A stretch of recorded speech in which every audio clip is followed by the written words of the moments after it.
I was a real big fuck up when it came to school. Barely graduated high school. And I went to the Army and had to relearn things just so that I could be able to do jobs. You went from not going to school, not wanting to participate in the activity of going to school and doing that thing. You went from that to completely turning that around and then going full at it. And then you earning your degrees and then doing what you did. And something happened, your commitment level changed.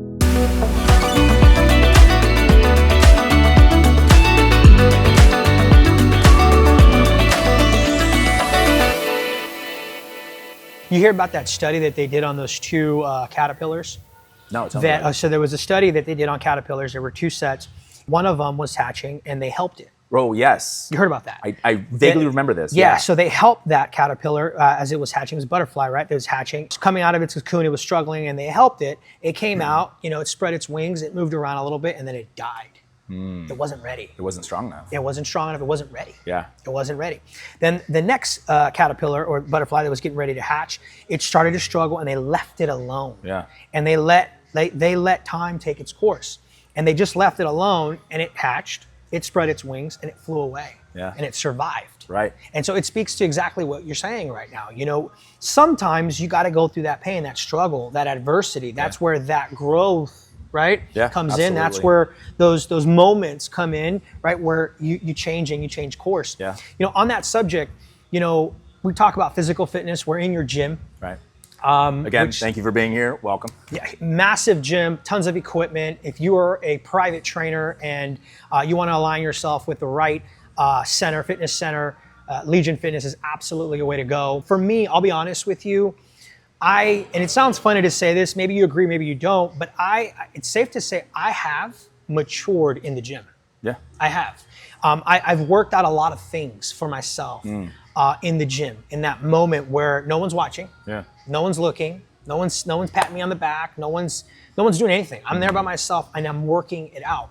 How important has physical fitness and the act of coming to the gym, working it out, how important is that for you? And how much of a role has it played in your decision making today and how you operate? So for me, physical fitness has always been a form of therapy, but it's also been the gateway to everything I'm doing. When I came out of the Army, I was injured.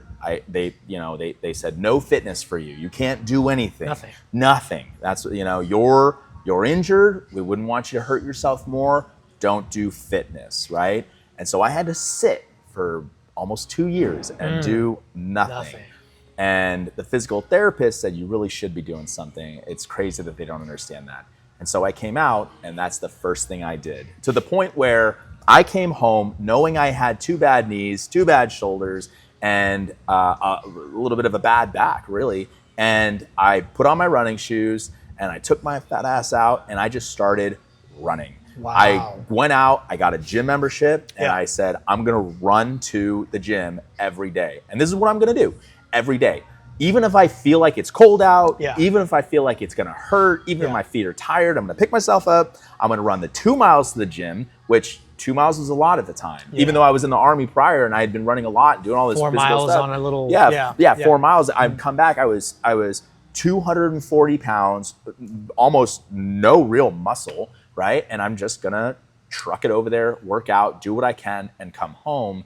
And these things, these moments in fitness where we are alone in our thoughts and we are alone in our growth. We are in our cocoon, struggling. These are where I feel like I've seen a lot of growth as well. I agree with you. Yeah, because I mean that's where we see it. I also had back. I don't know if you knew I had back surgery. No, I didn't. Yeah, about 4 years ago, I had a bulge disc. I don't know what I did. It wasn't because of anything I was doing with my exercises or anything crazy. It's just one day after a run, I felt like a little twinge in my glute, and I was like, that's funny. Maybe it's dead, but I was, in my glute. Yeah, I felt like this twinge, and I was like, okay, that's really uncomfortable. Maybe I just need to stretch. And so I kept stretching, and it wasn't going away. Went to the doctor and they were like, you have a bulged disc. In your back. In my back, yeah. So That's it was crazy. yeah. Well, they are those nerves that Yeah, it's the sciatic right? nerve, right? So that travels Yeah. down, and that's fairly common. You'll feel it in your glute. It'll travel down your leg, and you'll get some nerves, right? Okay. And it hadn't quite progressed. It was fresh, right? And so I went to them, and they said, hey, it might clear up on its own. And I said, okay, I really hope it does. I've already got enough going on. I really just want to be able to continue to grow. By the end of 2 years, it takes that long for them to assess whether or not you're going to get any better. Or whether or not you need surgery. By the end of that 2 years, I was basically in a wheelchair. And so, so I took the easy route and I sat in a chair and I did nothing. I couldn't do anything. And I kept telling myself I couldn't do anything. And no matter how much I practiced that discipline prior to that, it was so hard to get out of that mentality. Yeah. Come fast forward, have the surgery. And I told myself, this is it.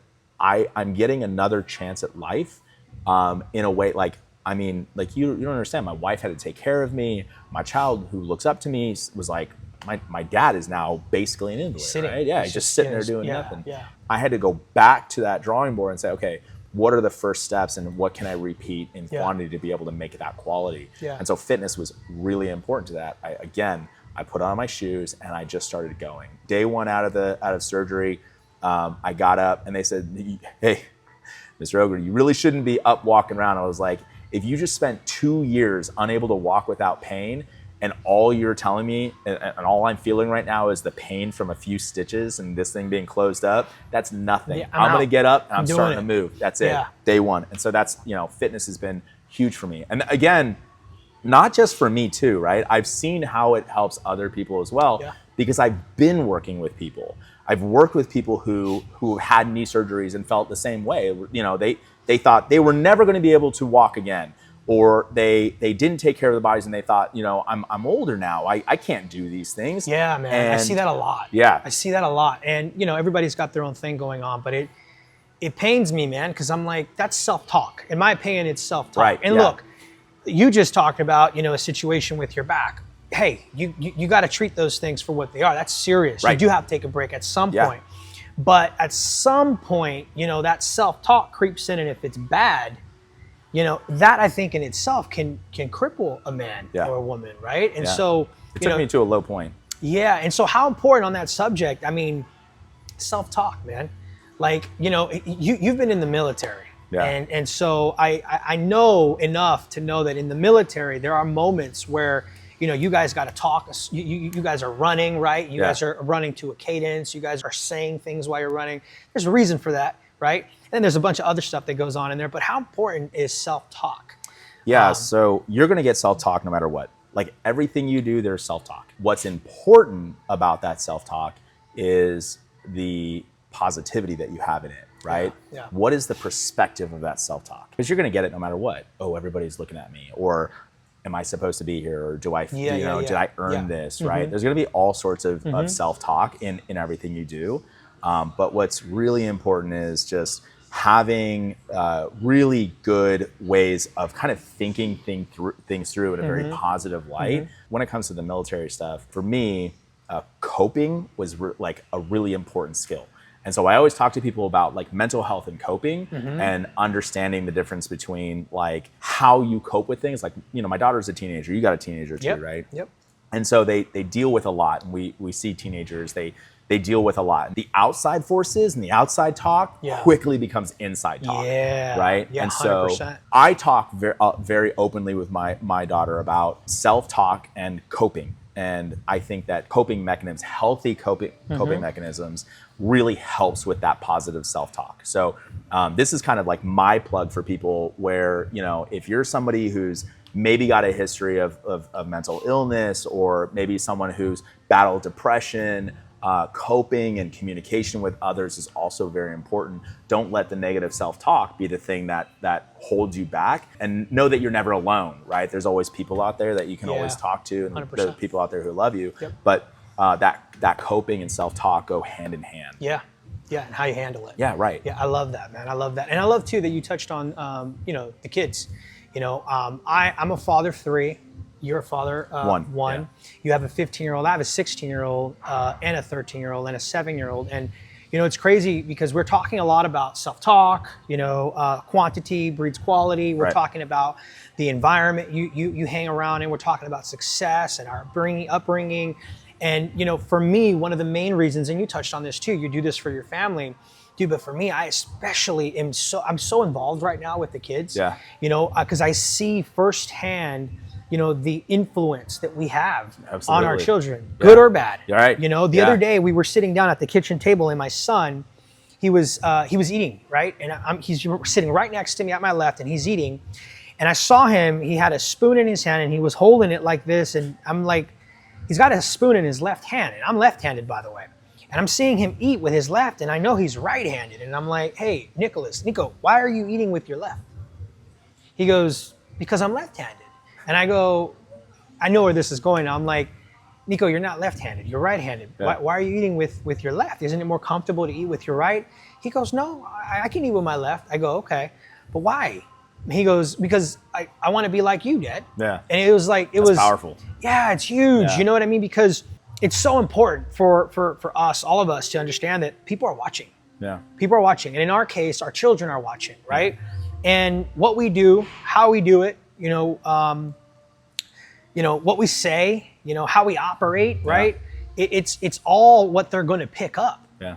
And so when we talk about all these things, commitment and all these other things that benefit us as I'm doing them, it's benefiting them because they're watching. Mm-hmm. And it's so important. I'm happy that you touched on that because for me right now, fatherhood is like the big deal. It's like such a big deal for me. It'll never stop being a big deal for us. No, it doesn't. Right? When I was young, I used to think, it's crazy, man. It's crazy because I'm 37 years old. When I was younger, and I was like 7 or 10 years old, I used to think you really only needed your parents, for a specific window of time and then you were off to the races, right?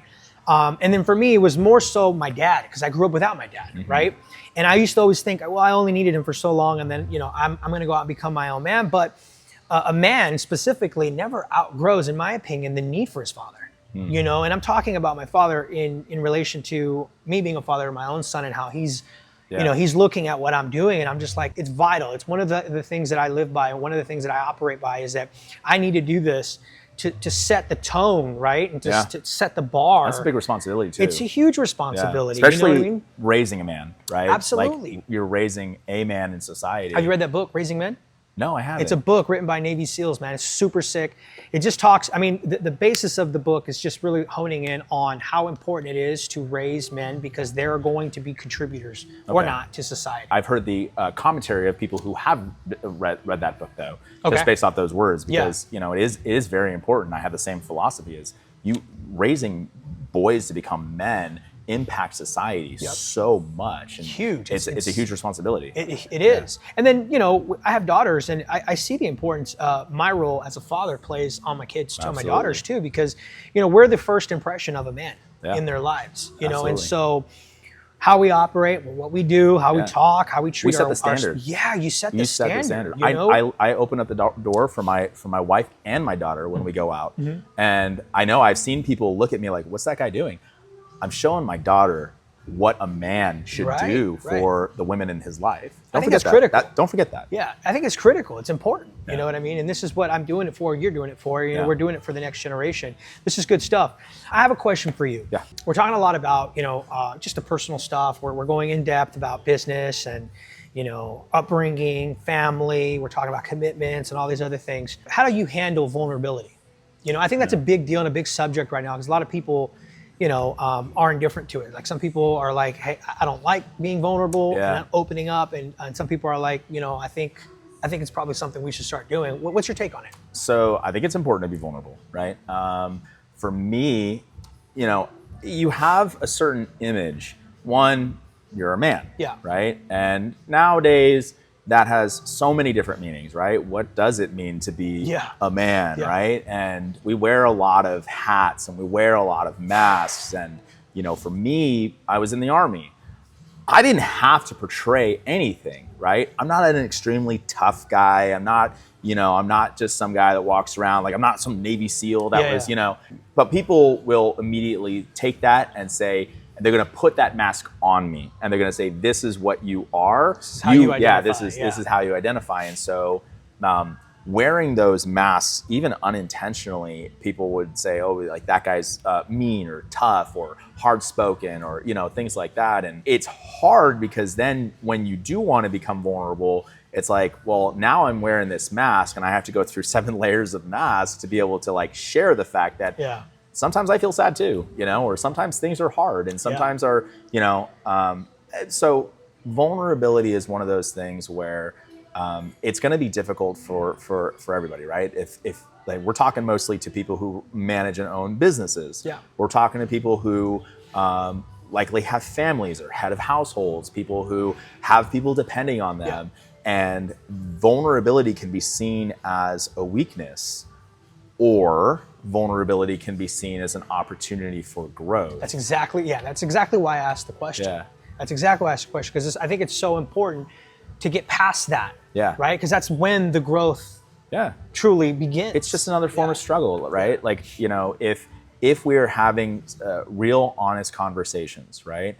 Like nobody, I'm sure you've heard this before, people smell bullshit from a mile away, right? So like if you come up to someone, you're definitely one of those people who can smell bullshit from a mile away, right? Smell bullshit from a mile away. From a mile away, right? And so if you're one of those people who just gives off nothing but bullshit, how do you ever expect to be able to grow through that vulnerability, right? And I mean, if we're talking about vulnerability, you have to be able to come down to that humanistic level and say, okay, these are my weaknesses.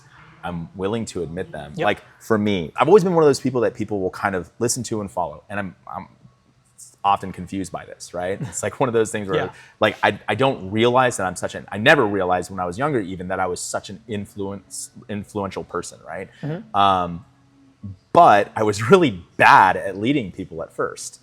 And so, you know, I didn't know how to be someone that gave good advice to other people, or I didn't know how to be someone that other people could look up to, and people were already looking up to me, and I had kind of fallen into so many, like, it was like, when I first became a fitness manager, right? It was like new to me, right? Being a manager of other people in the civilian world.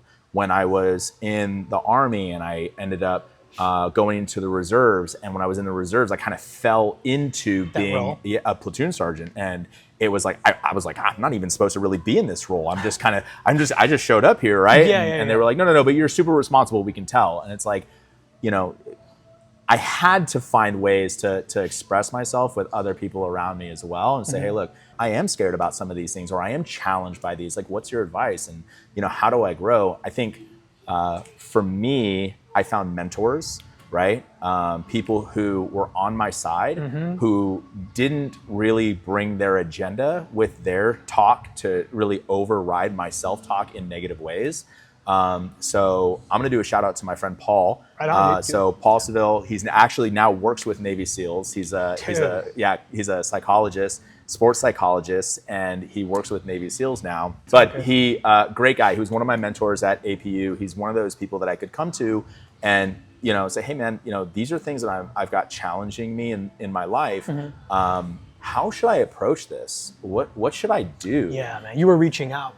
Yeah. And so I think that's really important, because if you're, and going back to where I started, wearing all of these masks and you're too afraid to reach out, there goes your struggle. You just passed it up. You passed up the opportunity to feel discomfort and grow, right? You're gonna be like that butterfly that comes out of the cocoon and skips that stage. Yeah, skips that stage. Very important stage. Yeah, it is, and it really is. And it's not like, oh, we're unique because we're the only people who probably go through that.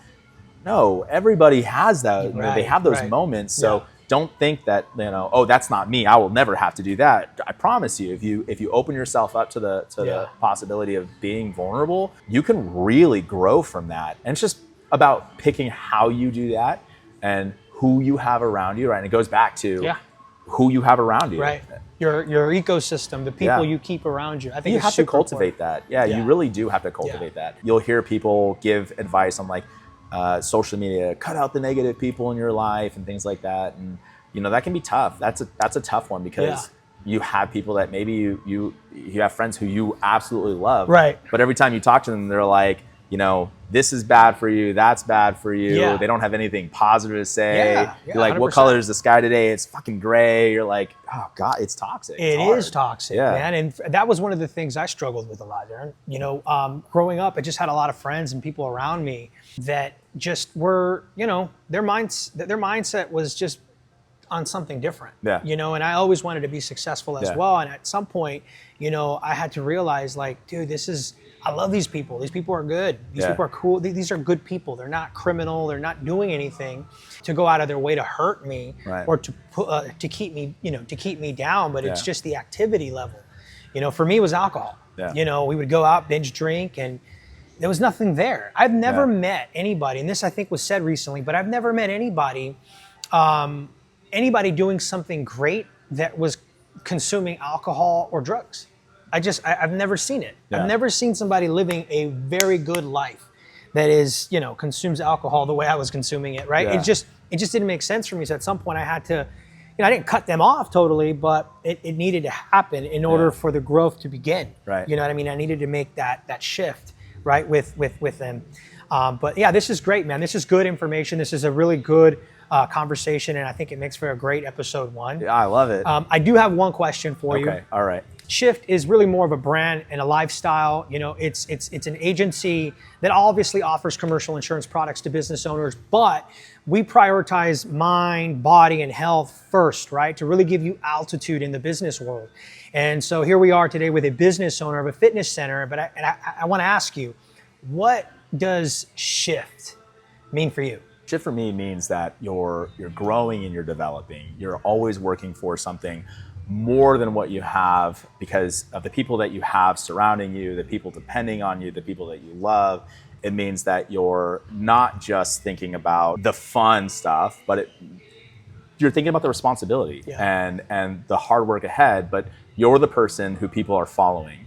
And it means taking that action and being that person, being that light in the front, right? So that other people can stand behind you as you light the way. I think that's what shift means to me. Right on. I love it. I love it. Well, there you go. You heard it best from Darren Hogarty, founder and CEO of Legion Fitness. Thank you so much. I really appreciate the time and the opportunity to come out here and conversate with you about these things that really matter. If you found the conversation and episode valuable, please like and share and or comment your thoughts on the subjects that we've covered today. And if you did find this valuable, please share it with someone that you think may benefit from this video and from this conversation. And don't forget to like and subscribe. Thank you so much. We appreciate you. See ya.